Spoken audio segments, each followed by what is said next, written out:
eles saíram do nosso meio, mas na realidade não eram dos nossos. Pois se fossem dos nossos, teriam permanecido conosco. O fato de terem saído mostra que nenhum deles era dos nossos. Está escrito na sua Bíblia isso? Vamos ler de novo? Eles saíram do nosso meio, mas na realidade não eram dos nossos. Pois se fossem dos nossos, teriam permanecido conosco. O fato de terem saído mostra que nenhum deles era dos nossos. Existem pessoas que podem se afastar de você. Existem lugares que podem expulsar você de lá. Existem conexões que simplesmente podem se acabar. E ouça bem o que eu vou dizer a você. Ouça com toda a atenção, porque não é isso que sua alma quer ouvir. Mas ouça. Quando as pessoas se afastarem de você, deixe-as ir.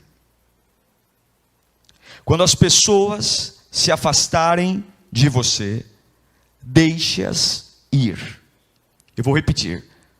Quando alguém se afastar de você, deixe-o ir.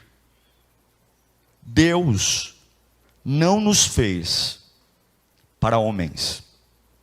Deus nos fez para Ele.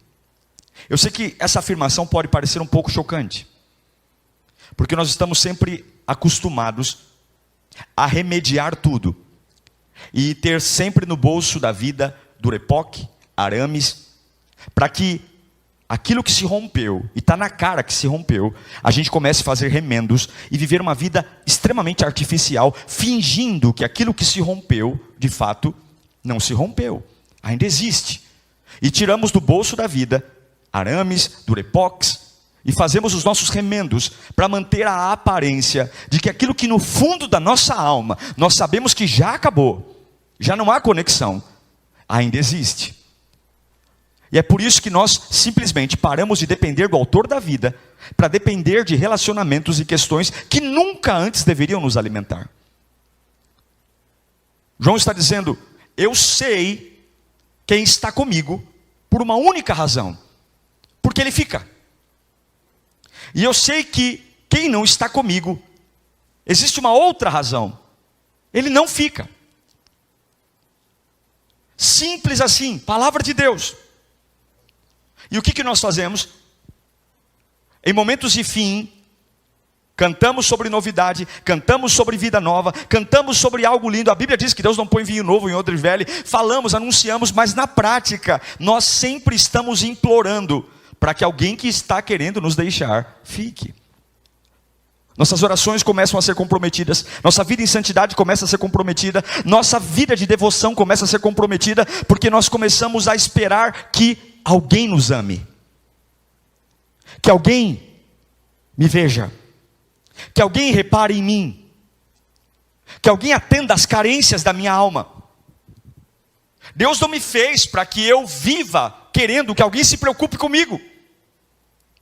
Deus não me projetou e não soprou no barro algo para que eu entre num estado de melancolia, porque hoje eu não recebi nenhuma mensagem no WhatsApp de alguém que para mim é importante.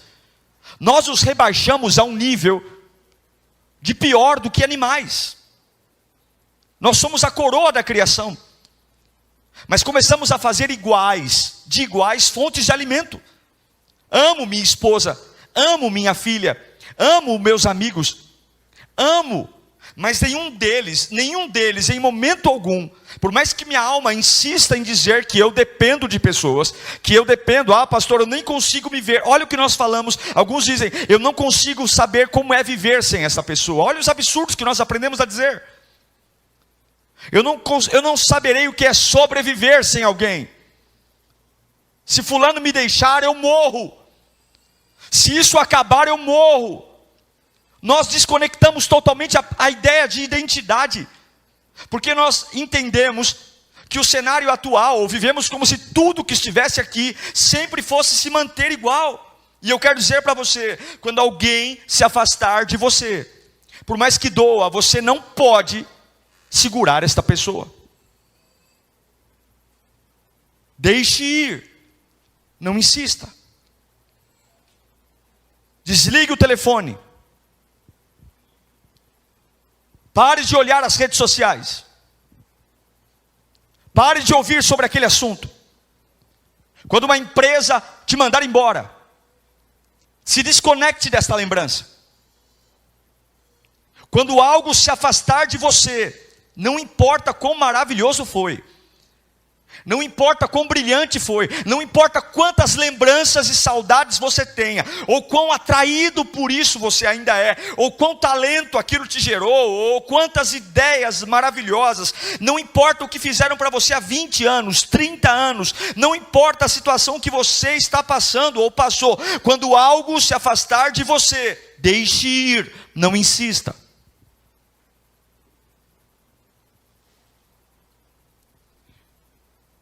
Porque o seu destino, o que Deus tem para você, nunca estará amarrado a alguém que te deixa. O que Deus tem para você, nunca estará amarrado a alguém que se vai. E se eu parar de viver o que eu tenho que viver, para tentar amarrar algo que se desprendeu de mim, eu nunca vou cumprir o propósito que Deus estabeleceu para mim. Quantos estão vivendo uma vida medíocre diante de Deus? Orações rasas, orando por aquilo que a farmácia pode vender, conversas superficiais, quase não falamos do reino. Servimos um Deus sobrenatural e nossas conversas não são sobrenaturais. Servimos um Deus incrível e nossas conversas não são incríveis. Servimos um Deus que faz tudo e pode tudo e nossas conversas são melancólicas, saudosistas, porque simplesmente estamos segurar algo que não deveria mais estar conosco. O amor de Deus não é como amor de novela. Na parábola do filho pródigo existe uma explicação linda sobre aquilo. O pai ama o filho, o pai dá tudo para o filho, o pai não nega, mas a hora que o filho diz, eu não quero mais estar aqui, não existe um argumento sequer do pai dizendo, fique em casa.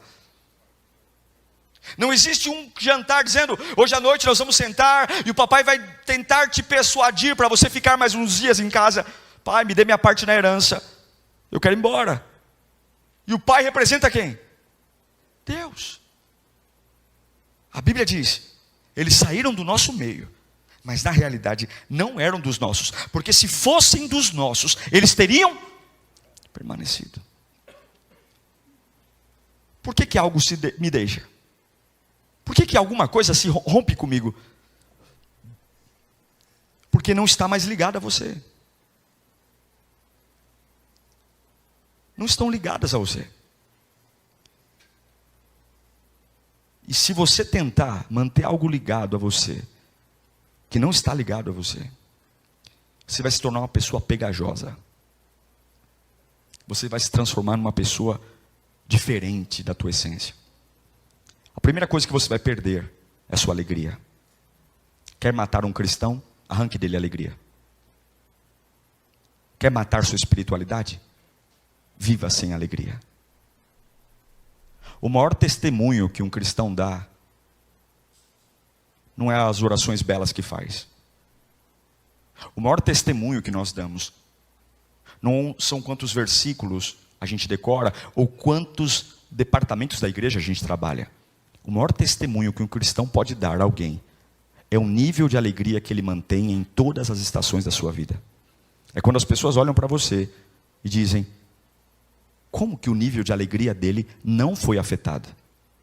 Qualquer um que passasse pelo que ele está passando, teria o nível de alegria afetado. O maior testemunho. Agora, se você mantém algo que se foi, você vai perder sua alegria. Você vai negociar seus valores.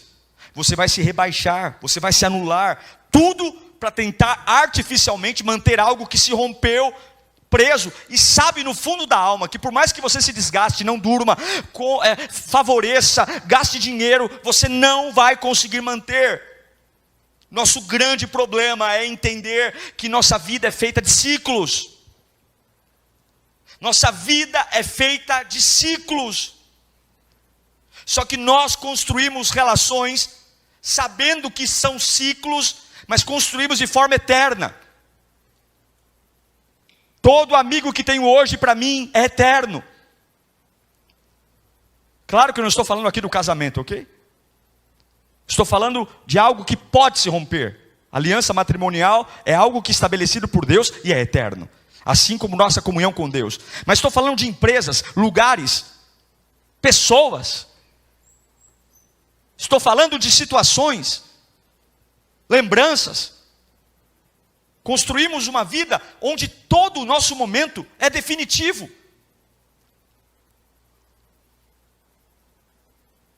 E não é. Queira eu ou você ou não acreditar, nós mudamos. O que nós pensamos hoje sobre muitas coisas, daqui 10 anos não será igual. O Diego de 10 anos atrás pensa muitas coisas diferentes do Diego de hoje. Opiniões, gostos. E sim, algumas pessoas que caminhavam comigo há 10 anos atrás não caminham comigo mais hoje. E está tudo bem. Como tem muita gente que caminha comigo hoje e não estará comigo daqui 10 anos. E está tudo bem. Eu não posso eternizar algo que não é eterno. Eu não posso depender de algo que oscila para alimentar minha vida. Deus nos fez exatamente para Ele, só para Ele. E eu sei que isso é contra tudo que se ensina hoje. Porque nós aprendemos que o amor de Deus é como o amor de novela. E não é. Não é. Fazemos tudo de fonte. É a gravidez que vem para resolver o problema do casamento. É a idade avançada que me faz querer casar às pressas para responder à sociedade. É a abertura de empresas, colocando todas as fichas ali. E vamos por tudo ou nada com Deus, quando muitas igrejas ensinam isso. É tudo ou nada, é tudo ou nada. Colocamos em coisas que a gente não tem a mínima certeza que darão certo. A fonte de esperança e o trono está lá intacto. Homens vêm, homens vão, reis vêm, reis vão, e Ele é eterno, indestrutível, Pai das luzes, Príncipe da paz. Eu amo Isaías capítulo 6, quando no ano que morreu Uzias foi um dos reis mais prósperos, um reinado longínquo. No reinado de Uzias se estabeleceu dinheiro, fortuna, sucesso político, e quando um grande líder morre, todo mundo começa a pensar: será que o novo rei será tão bom? Será que o novo rei será tão hábil? Será que as minhas finanças serão afetadas pelo novo rei? Será que a gente vai ser tão seguro? Será que esse novo rei será hábil? Mas no ano que morreu Uzias, no ano que bateu a incerteza de um sistema de sucesso, se ia continuar ou não, a Bíblia diz que Isaías disse: no ano que morreu Uzias, eu vi o Senhor assentado num alto e sublime trono. No ano que uma fase está se despedindo de mim. No ano que uma fase está me deixando. E eu não sei qual é a fase que está te deixando. Talvez é uma renda boa e agora você entrou numa fase de uma renda menor. Nunca deveríamos depender da quantidade de salário que ganhamos. Talvez é um ambiente que você trabalha há muitos anos e você está sendo quase expulso de lá. Mas no ano que morreu Uzias, no ano que algo que me alimentou, que me sustentou, que esteve comigo, que caminhou comigo, morreu, eu vi o Senhor assentado num alto e sublime trono. Quem você vê nos momentos de ruptura? O que você ouve nos momentos de ruptura?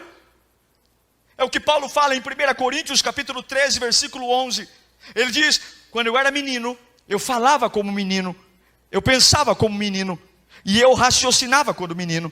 E quando me tornei homem, eu deixei para trás as coisas de menino. Se ele não tivesse deixado para trás, se ele não tivesse tomado a decisão de um movimento voluntário, ele poderia ser um baita marmanjo, ainda pensando, falando e entendendo a vida como menino. Porque muitos de nós achamos que assim como o nosso corpo amadurece de forma involuntária, a gente entra na puberdade de forma involuntária, os cabelos brancos vêm de forma involuntária, a gente não controla o envelhecimento do corpo. Assim, alguns acham que o envelhecimento do corpo também vai se refletir no envelhecimento da forma de pensar, falar e entender. E Paulo fala, quando eu me tornei adulto, eu tive que deixar. Eu tive que trocar o sistema de falar, pensar e raciocinar. Não pense que o fato de você viver uma vida na igreja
estar na casa de Deus, se batizar, ceiar, e envelhecer aqui, dizer, eu pertenço a uma comunidade há 40 anos, e se você nunca confrontou o seu sistema, eu digo para você que é muito provável, que ainda eu posso estar falando, pensando e entendendo a vida como criança. E é por isso que nós tratamos nossas relações interpessoais, o final de ciclos, de forma tão dramática. Porque fim só significa que algo acabou e algo vai começar. Mas para nós, o que é fim? É algo que acaba e não tem nada adiante. Não aceitar o fim é pior do que não aceitar o fim. É evidenciar na minha alma que eu nunca acreditei que Deus tem um controle. É dizer num espelho para mim mesmo, eu não acredito no controle.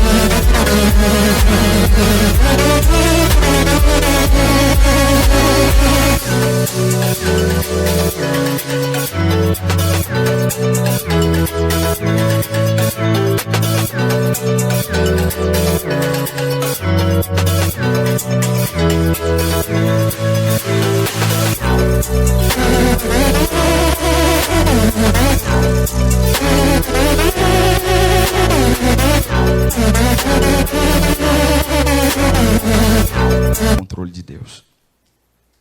Eu não acredito que todas as coisas cooperam para o bem daqueles que amam a Deus. Eu não acredito. Eu não acredito que Deus é soberano. Porque se eu vou morrer porque alguém me deixou, quem era o meu Deus?